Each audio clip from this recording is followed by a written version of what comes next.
Pemirsa, demi melindungi industri tekstil dalam negeri dan juga menjaga konsumen, pemerintah menghancurkan balpres pakaian bekas impor ilegal. Pemusnahan 500 balpres pakaian bekas mencapai lebih dari 100 miliar rupiah.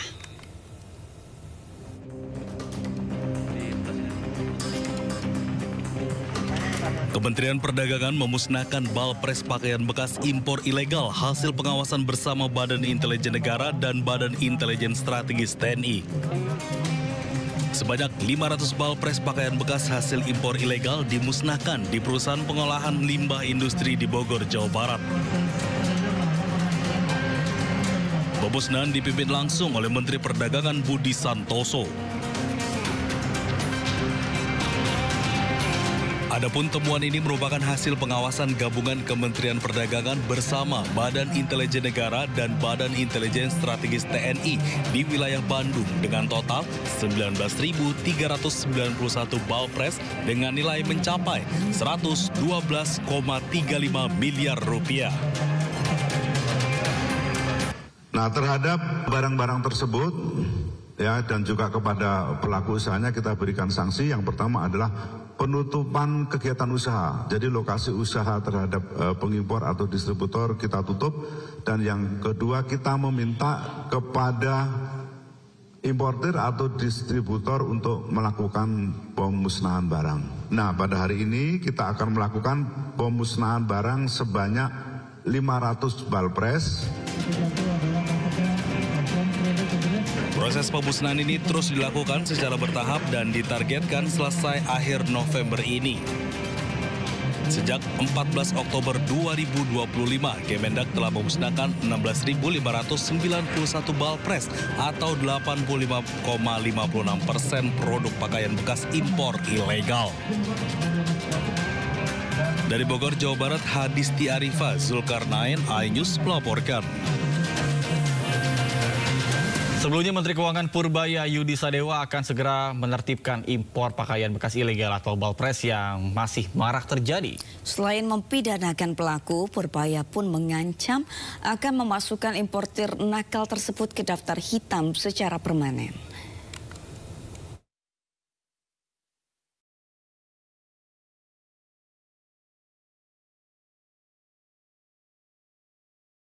Kementerian Keuangan akan mengeluarkan aturan baru untuk menutup celah kebijakan terkait impor pakaian bekas ilegal.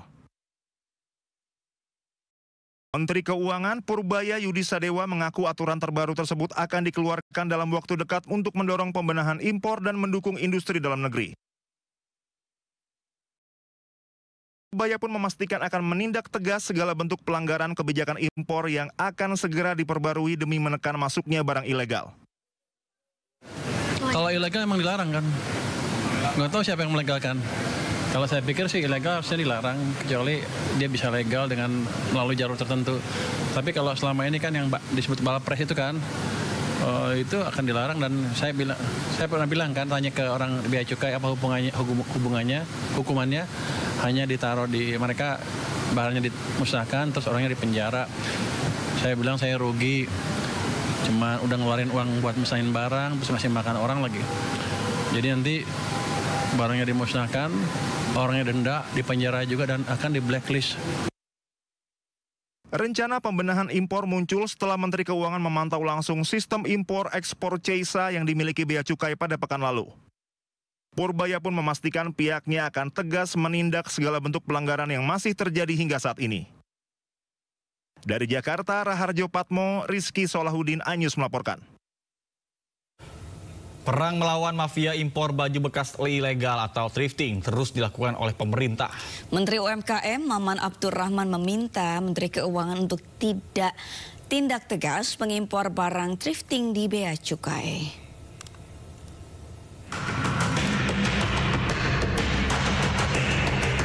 Industri tekstil Indonesia harus bergelut melawan ribuan ton produk impor pakaian bekas atau thrifting. Kementerian UMKM mencatat pada tahun 2021, kuota impor pakaian thrifting hanya 7 ton. Namun pada 2024 meningkat tajam menjadi 3.600 ton. Sementara di tahun 2025 hingga bulan Agustus tercatat impor thrifting mencapai 1.800 ton. Menteri Keuangan Purbaya Yudi Sadewa pun diminta untuk konsisten menghentikan masuknya barang thrifting melalui bea cukai.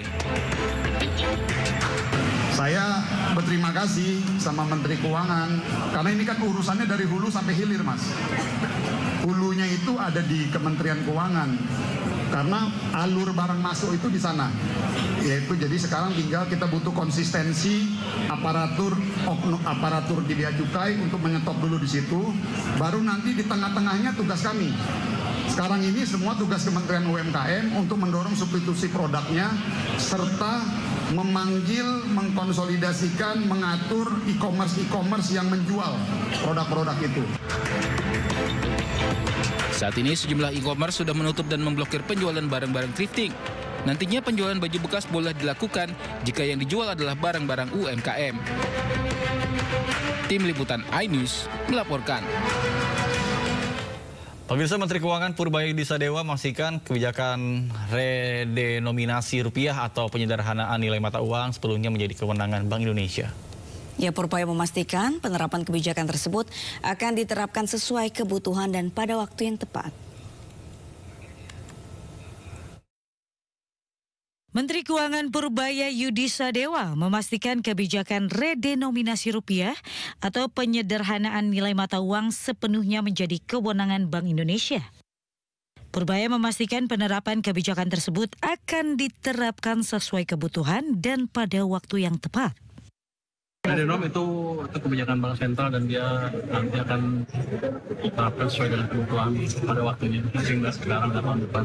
Tahun depan? Nggak tahun depan. Saya nggak tahu, itu bukan Menteri Keuangan, tapi perusahaan bank sentral kan, bank sentral udah kasih pernyataan tadi kan.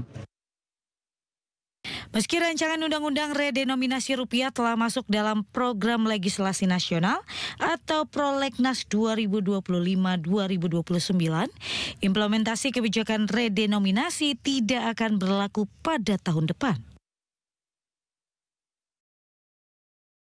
Pemirsa, Gubernur Bank Indonesia Peri Warjio menegaskan rencana redenominasi rupiah bukan menjadi fokus Bank Sentral dalam jangka pendek. BI fokus menjaga stabilitas dan mendorong pertumbuhan ekonomi dibandingkan dengan melaksanakan rencana redenominasi dalam waktu dekat. Bank Indonesia kembali buka suara terkait rencana redenominasi rupiah yang disebut untuk menjadikan nominal mata uang rupiah seperti dari Rp1.000 menjadi Rp1. Gubernur Bank Indonesia Peri Warjio mengungkapkan hal mengejutkan terkait rencana Bank Sentral atas usulan RUU redenominasi rupiah yang rencananya akan diajukan melalui Kementerian Keuangan. Peri menjelaskan bahwa pelaksanaan redenominasi rupiah disebut membutuhkan persiapan yang tidak sebentar. Sehingga Peri menjelaskan bahwa saat ini pihaknya lebih fokus untuk menjaga stabilitas dan mendorong pertumbuhan ekonomi ketimbang melaksanakan rencana redenominasi dalam waktu dekat.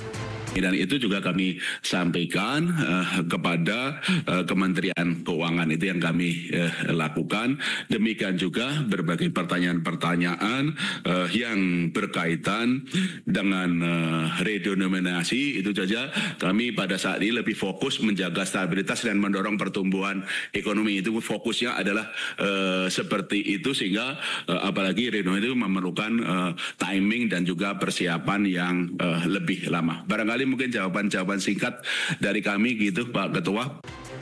Sebelumnya rencana redenominasi rupiah kembali muncul dalam Peraturan Menteri Keuangan Nomor 70 Tahun 2025 tentang rencana strategis Kementerian Keuangan tahun 2025-2029. Belakangan Menteri Keuangan Purbaya Yudi Sadewa memastikan bahwa rencana tersebut merupakan usulan Bank Indonesia. Akibat Bank Indonesia yang tak bisa mengusulkan RUU secara langsung kepada DPR RI. Pemirsa, platform aplikasi hiburan digital RCTI Plus hadirkan pengalaman belanja baru bersama dengan aplikasi belanja online Shopee melalui Shoplus. Hasil kolaborasi ini memberikan kemudahan bagi pengguna untuk menikmati tayangan RCTI Plus serta belanja online melalui satu platform. Sinergi platform aplikasi hiburan digital RCTI Plus bersama aplikasi belanja online Shopee melahirkan fitur baru yakni katalog Shoplus. Kehadiran katalog Shoplus ini menawarkan pengalaman baru bagi masyarakat Indonesia dalam menikmati konten tayangan RCTI Plus serta berbelanja tanpa perlu pindah aplikasi.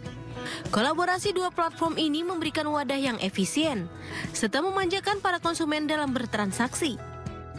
Dan kedepannya kami akan terus berinovasi dari segi teknologi juga pastinya untuk lebih memberikan personalized experience untuk para user, recommendation engine dan sebagainya, sehingga user akan merasa lebih relevan dari segi konten dan produk, dan itu juga akan baik untuk para brand partners. Kolaborasi itu yang kita lihat memang dia menggabungkan cara belanja, yaitu untuk konten hiburan dan juga belanja dalam satu aplikasi dan satu layar yang sama. Nah, jadi sekarang sebagai pengguna itu mereka bisa lihat konten hiburan mereka di RCTI Plus dan juga belanja produk favorit mereka itu tanpa harus keluar dari aplikasi yang sama. Selain menjadi solusi di era digitalisasi, inovasi RCTI Plus dan Shopee ini diharapkan dapat memberikan dampak signifikan bagi perekonomian Indonesia. Dari Jakarta, Salam Pulungan, Eri Nugraha, iNews melaporkan. Pemirsa, Mahkamah Konstitusi memutuskan anggota polisi aktif tidak boleh lagi menduduki jabatan sipil sebelum mengundurkan diri atau pensiun dari dinas kepolisian. Terkait putusan tersebut, Polri akan mematuhi putusan MK, sementara Istana menegaskan putusan MK tersebut bersifat final dan mengikat, sehingga harus dijalankan seluruh pihak.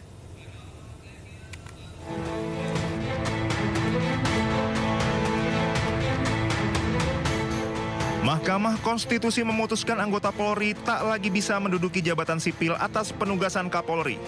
Jika ingin menduduki jabatan sipil, maka polisi harus mengundurkan diri atau pensiun terlebih dahulu. Hal ini menjadi bagian dari putusan perkara 114/PUU 23/2025 terkait gugatan atas norma pasal 28 ayat 3 dan penjelasan pasal 28 ayat 3 Undang-Undang Nomor 2 Tahun 2022 tentang Kepolisian Negara Republik Indonesia. Putusan mengadili: 1. Mengabulkan permohonan para pemohon untuk seluruhnya. 2. Menyatakan prase atau tidak berdasarkan penugasan dari Kapolri dalam penjelasan pasal 28 ayat 3 Undang-Undang Nomor 2 Tahun 2002 tentang Kepolisian Negara Republik Indonesia, Lembaran Negara Republik Indonesia tahun 2002 Nomor 2 tambahan Lembaran Negara Republik Indonesia Nomor 4168 bertentangan dengan Undang-Undang Dasar Negara Republik Indonesia tahun 1945 dan tidak mempunyai kekuatan hukum mengikat. Sementara Kadif Humas Polri Irjen Sandi Nugroho mengatakan pihaknya akan mengikuti putusan Mahkamah Konstitusi terkait larangan jabatan sipil diduduki polisi sebelum pensiun atau mengundurkan diri. Setiap putusan yang telah ditetapkan MK wajib dihormati.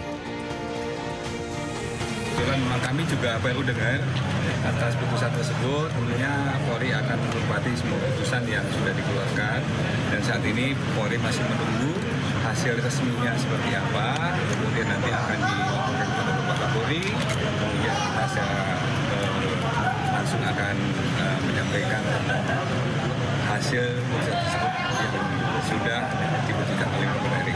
Tapi yang pasti bahwa kami belum menerima putusannya sampai dengan saat ini, tetapi polisi selalu akan menghormati putusan yang sudah ditetapkan pengadilan. Sementara Menteri Sekretaris Negara Prasetyo Hadi mengatakan pemerintah siap menjalankan putusan Mahkamah Konstitusi yang melarang anggota Polri aktif menduduki jabatan sipil. Prasetyo mengatakan putusan MK tersebut bersifat final dan mengikat sehingga harus dijalankan seluruh pihak. Ya, kan putusannya baru tadi ya, kita juga mesti mendapatkan putusannya. Nanti kalau kita sudah dapat ya, nanti kita pelajari kan habis bagaimana namanya putusan MK ini kan final and binding. Berarti pasti akan dijalankan gitu, Mas? Ya, iyalah sesuai aturan kan seperti itu. Sebelumnya, permohonan perkara nomor 114/PUU 23/2025 diajukan Samsul Jahidin yang merupakan seorang mahasiswa doktoral sekaligus lulusan advokat dan Christian Adrianus Sihite yang merupakan seorang lulusan sarjana ilmu hukum. Tim Liputan iNews melaporkan. Pemirsa, Menko Polhukam 2019-2024 Mahfud MD menyoroti kasus sengketa lahan yang melibatkan Wakil Presiden ke-10 dan 12 Yusuf Kala. Menurutnya, JK menjadi korban modus mafia tanah. Penyulikan, kan? Iya, penyulikan. Penyulikan. Masa penjual ikan punya tanah Sulawesi. Betul. Ya kan? Jadi itu kebohongan dari rekayasa macam-macam itu permainan liput. Wakil Presiden Republik Indonesia ke-10 dan 12 Yusuf Kala geram setelah aset lahan miliknya seluas 16 hektar di Jalan Metro Tanjung Bunga, Tabalate, Kota Makassar, Sulawesi Selatan dikuasai mafia tanah. Menko Polhukam 2019 hingga 2024 Mahfud MD pun turut menyoroti kasus ini. Menurutnya, JK menjadi korban dari mafia tanah. Lebih jauh dirinya menilai modus yang dilakukan oleh mafia tanah umum dilakukan untuk menguasai tanah seseorang. Dalam hal ini, Mahfud juga menilai para mafia tanah seringkali bermain dengan oknum BPN dan oknum aparat untuk melakukan pemalsuan sertifikat. Apa yang terjadi Pak JK ini adalah modus yang umum dilakukan oleh penggarung atau oleh mafia tanah. Mengambil tanah orang atau tanah negara dengan cara memalsu sertifikat dulu atau memaksa ada sertifikat lain, lalu yang punya, yang asli itu disuruh gugat ke pengadilan. Sama kan dengan Pak JK, dia punya tanah, udah beli. Iya, 35 tahun lalu 35 katanya. tahun sudah beli, dia punya sertifikat, disuruh jaga ke orang. Lalu orang yang disuruh jaga ini disuruh jual, iya kan? Padahal dia tidak punya atas tanah itu. Lalu diketahui bahwa itu punya Pak JK, tidak boleh dijual, tapi sertifikatnya udah keluar, dijual oleh orang ini. Nah, gimana cara menjual? Main dengan BPN, main dengan aparat, main dengan apa, keluarlah sertifikat. Lalu disuruh menggugat kan? Pak JK sebagai korban suruh menggugat. Lalu dia tidak merasa menjual, kok suruh menggugat. Orang lain yang tidak punya hak menjual suruh menggugat. Nanti kalau menggugat ke pengadilan kalah. Sebelumnya, Wakil Presiden Republik Indonesia ke-10 dan 12 Yusuf Kala geram setelah aset lahan miliknya seluas 16 hektar di Kota Makassar, Sulawesi Selatan dikuasai mafia tanah. JK pun mengklaim tanah tersebut telah dibeli secara sah sejak 35 tahun lalu. Dari Jakarta, Tim Liputan, A-News melaporkan. Sementara itu, Menteri Agraria dan Tata Ruang Kepala Badan Pertanahan Nasional, Nusron Wahid menyebut bahwa mafia tanah tidak akan habis hingga kiamat. Nusron mengaku saat ini tengah membenahi tubuh BPN. Sampai kiamat pun pasti akan ada, kiamat kurang 2 hari pun itu masih akan ada. Selama apa? Namanya mafia tanah itu tindak kejahatan. Orang bertindak jahat itu pasti ada. Caranya gimana caranya? Ya udah, caranya adalah orang BPN harus kuat, harus proper, ya kan? Harus proper, tidak tergoda dan kuat, tegas dalam prinsip, tegas dalam menegakkan aturan. Itu aja cukup. Kalau kita melarang orang berbuat jahat, semua orang ini ada potensi untuk berbuat jahat masalahnya. Yang penting kita yang sebagai regulator ini tidak mau diajak kong kali kong berbuat jahat, dia tidak mungkin bisa. Pemirsa, sejumlah anggota polisi aktif tercatat masih menduduki jabatan sipil. Mulai dari kepala badan, kementerian, hingga lembaga anti rasuah KPK.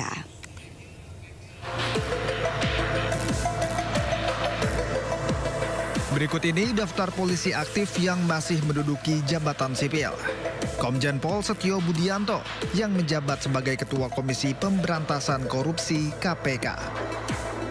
Komjen Pol Rudi Herianto Adi Nugroho yang menjabat sebagai Sekjen Kementerian Kelautan dan Perikanan. Komjen Panca Putra Simanjuntak yang bertugas sebagai Sestama Lembaga Pertahanan Nasional Lemhanas. Komjen Pol Niko Afinta selaku Sekjen Menkumham RI. Komjen Pol Martinus Hukom selaku Kepala Badan Narkotika Nasional BNN. Lalu ada Komjen Pol Albertus Rahmat Wibowo selaku Kepala BSSN. Berikutnya Komjen Pol Edi Hartono selaku Kepala Badan Nasional Penanggulangan Terorisme BNPT. Irjen Pol Muhammad Iqbal menjabat sebagai Inspektur Jenderal Dewan Perwakilan Daerah DPD RI. Komjen Pol Puji Prasetyanto Hadi sebagai Sekjen Kementerian ATR BPN. Dan Komjen Pol Lotaria Latif yang menduduki jabatan Direktur Jenderal Perikanan Tangkap KKP. Dengan dikabulkannya perkara ini oleh MK, Kapolri kini sudah tak dapat memerintahkan polisi aktif untuk menduduki jabatan sipil kecuali polisi mengundurkan diri atau pensiun. Pemirsa, Menteri Kesehatan Budi Gunadi Sadikin akan hapus sistem rujukan berjenjang yang berlaku di BPJS Kesehatan. Hal ini disampaikan Menteri Kesehatan saat rapat kerja bersama Komisi 9 DPR RI di Jakarta. Melalui sistem baru yang berbasis kompetensi rumah sakit ini, pasien akan langsung dikirim ke fasilitas yang memiliki kemampuan dan sarana sesuai hasil pemeriksaan awal. Budi mencontohkan, pasien yang mengalami serangan jantung kerap harus melalui jalur rujukan berlapis dari puskesmas, rumah sakit tipe C, rumah sakit tipe B, sebelum akhirnya ditangani rumah sakit tipe A. Padahal sudah jelas yang bisa menangani adalah rumah sakit tipe A. Budi menilai langkah ini lebih manusiawi sekaligus efisien secara pembiayaan. Sering kita lakukan, kita akan berubah rujukannya berbasis kompetensi supaya menghemat BPJS juga. Sekarang kalau orang misalnya sakit kena serangan jantung harus dibedah jantung terbuka, dia dari puskesmas masuk dulu rumah sakit tipe C, tipe C rujuk lagi tipe B, karena nanti itu tipe B tujuannya tipe A. Padahal yang bisa lakukannya udah jelas tipe A, tipe C, tipe B nggak mungkin bisa tangani. Harusnya dengan demikian BPJS nggak usah keluar uang 3 kali, dia keluarnya sekali aja, pak langsung dinaikin ke yang paling atas. Dari BPJS itu biaya yang lebih murah. Dari masyarakat juga lebih senang dia. Nggak usah dia rujuknya 3 kali lipat, guru wafat nanti dia kan. Lebih baik dia langsung aja dikasih ke tempat di mana dia bisa dilayani sesuai dengan. Pemirsa, memasuki akhir tahun beberapa jalan di Jakarta dipenuhi dengan lubang galian. Proyek yang bertujuan untuk kesejahteraan masyarakat itu justru dikeluhkan pengguna jalan karena bikin macet dan berdebu ketika panas terik.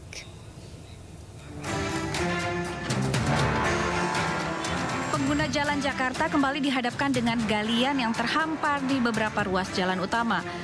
Meski bertujuan memperbaiki pelayanan publik, proyek galian tetap berdampak kepada warga. Proses pengerjaan yang masih berlangsung membuat jalanan semakin padat dan sempit. Akibatnya, kemacetan pun tak bisa dihindari. Mendekati akhir tahun, sejumlah proyek galian masih saja bikin repot pengendara. Seperti di Jalan Arjuna Selatan Kebonjeruk, di Jalan Tebet Raya dan Dr. Saharjo Jakarta Selatan. Lubang pembangunan drainase juga membuat warga Jalan Bojong Raya Kembangan Jakarta Barat untuk sementara harus mengurut dada dan lebih bersabar. Menanggapi keluhan warga, Pemprov bertekad segera menuntaskan proyek-proyek galian serupa, salah satunya melalui informasi yang jelas dan terbuka ke publik. Orang membayangkan proyek seperti ini kayaknya nggak ada apa-apa, padahal di bawah ini yang bekerja banyak sekali. Nah itulah yang akan kami lakukan, sehingga dengan demikian komunikasi publik akan kami perbaiki dan kemudian supaya masyarakat tahu ini dilakukan untuk kepentingan masyarakat Jakarta. Saat ini masyarakat masih menanti hasil nyata dari deretan galian aktif di sepanjang jalan ini. Sambil berharap pada tahun baru nanti bisa melintasi jalan baru yang lebih mulus dan juga bebas lubang. Tim Liputan iNews melaporkan.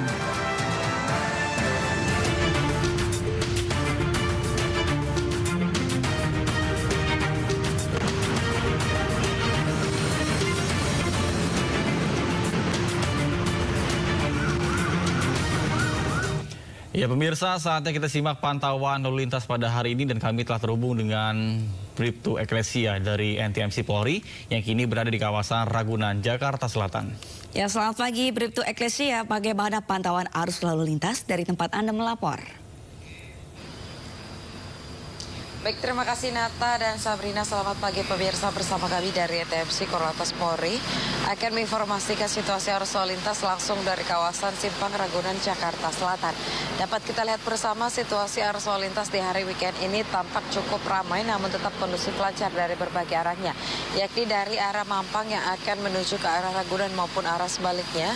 Pada pagi hari ini tampak cukup kondusif lancar dengan perlambatan kecepatan hanya terjadi jalan traffic light saja, selepasnya kendaraan dapat melaju dengan kecepatan normal.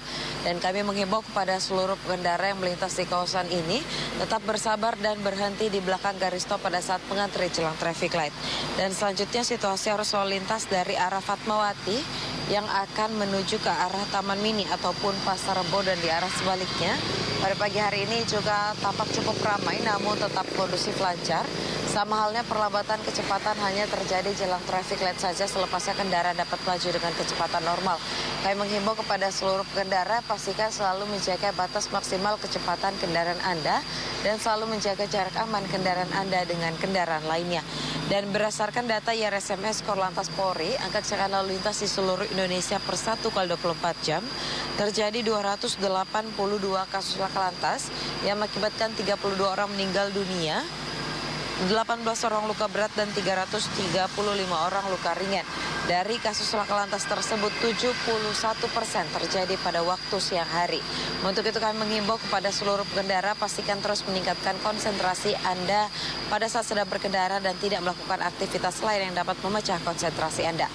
Dan bagi Anda pemirsa yang mendapatkan informasi situasi arus lalu lintas selengkapnya, dapat menghubungi call center kami di 15669 ataupun melalui SMS center di 9119. Selamat beraktivitas, hati-hati di jalan, dan salam presisi. Demikian Bribtu Eklesia melaporkan, kembali kepada Nata dan juga Sabrina. Silakan. Ya, terima kasih atas laporan Anda dari kawasan Ragunan. Selamat bertugas kembali dan salam presisi.